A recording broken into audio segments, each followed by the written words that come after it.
बिस्मिल्लाहिर्रहमानिर्रहीम। अस्सलाम वालेकुम। मैं हूं आबिद अज़ीज़ और आज डॉक्टर रैकविक जर्मनी की जिस होम्योपैथिक मेडिसिन को मैं डिस्क्राइब करने जा रहा हूं उसको R18 या R18 भी कहा जाता है और इसको आम तौर पर सिस्टोफाइलिन के नाम से जाना जाता है।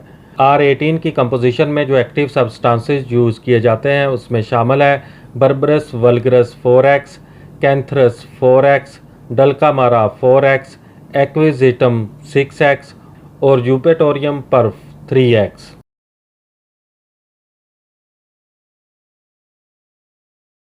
R18 का इस्तेमाल गुर्दे और मसाने की दवा के तौर पर किया जाता है।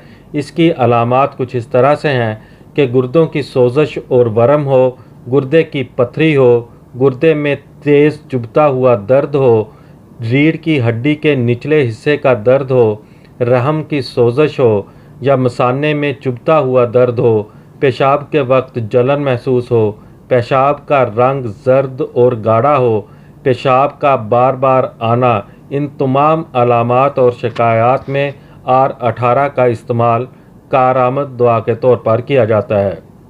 R18 की खुराक का इस्तेमाल कुछ इस तरह से है कि अगर मर्ज़ में शिद्दत है तो फिर 5 से 10 कतरे हर 2 घंटे के वक्फे के साथ 2 घूंट पानी में हल करके मरीज़ को इस्तेमाल करवाए जा सकते हैं और अगर मर्ज़ की शिद्दत में कमी वाक़ हो रही हो तो फिर 10 कतरे दिन में 3 बार मरीज़ को 2 घूंट पानी में हल करके इस्तेमाल करवाए जा सकते हैं। R18 आपको बाज़ार से 22 ml की पैकिंग में बआसानी दस्तयाब हो सकती है।